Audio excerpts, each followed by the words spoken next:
All right, let's get right into it. There is a really high-stakes standoff brewing in the Middle East, one that could literally reshape the entire region.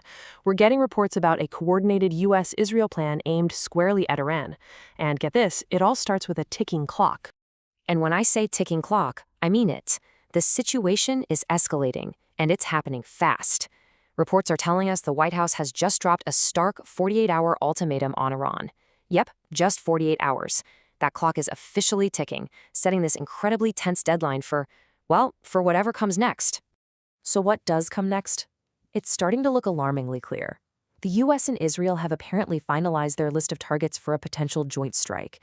And we're hearing the final touches on this plan were put in place just last Thursday. This isn't just talk anymore.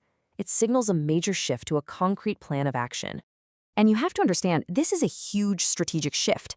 I mean, sure, the US and Israel were working together at the start of this conflict, but lately their approaches had kind of split. Reports suggested they had different priorities, different concerns about stability in the region. So this new, finalized joint plan, it suggests they are right back in lockstep. This could be a major turning point.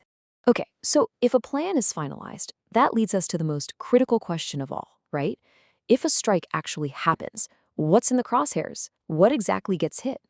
This is the target dilemma, and it's probably the most crucial and most secret part of this entire operation. I mean, this is the question everyone is asking. We know a plan exists, but the actual target list, that is being kept under some serious lock and key. But you can bet the speculation is absolutely intense.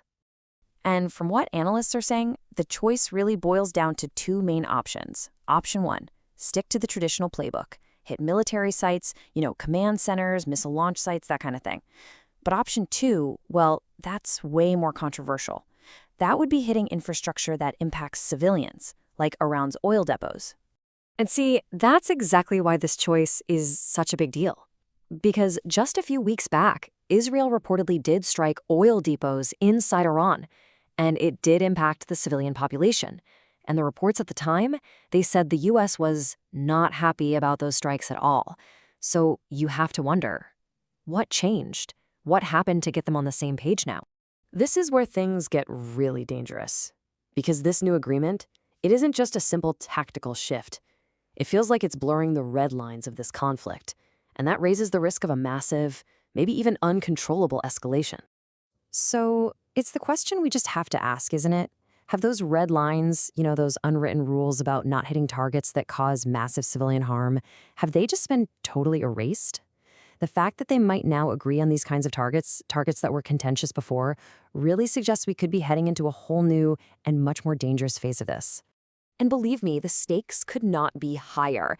Analysts are saying that if these powerful joint attacks actually happen, it would be the single biggest escalation this war has seen in 5 weeks. Up until now, the focus has pretty much been on military assets. This plan, it could change the entire game.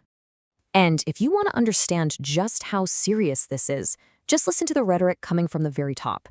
We have a direct quote from President Trump saying he would blow up the whole country. I mean, that's not strategic ambiguity. That's something else entirely. It really makes you stop and think, what does that kind of talk actually mean for the people, for the civilians on the ground? Which brings us to a final and really critical point here. There could be a massive and maybe even fatal miscalculation at the very heart of this strategy. And it all comes down to one thing: the assumption about how the Iranian people themselves are going to react. So here's the claim from the US side. When asked about the impact on civilians, the president has said that he thinks many Iranians would actually support these strikes. The whole idea is that the people are so unhappy with their own regime that they'd welcome an outside intervention. But the reality on the ground seems to be telling a totally different story. Reports coming out of Iran paint a very, very different picture. Instead of rising up against their government, it looks like the Iranian people are actually rallying around it. It's becoming a moment of national unity. We're not seeing any reports of protests, and it seems the public's anger is pointed squarely at the United States. So this whole standoff leaves us with a really tough, critical question, and it goes way beyond just Iran. In modern war, when the tactics change this fast, when the rhetoric gets this heated, and when those lines between civilian and military targets just start to fade away, you have to ask, what is the final red line?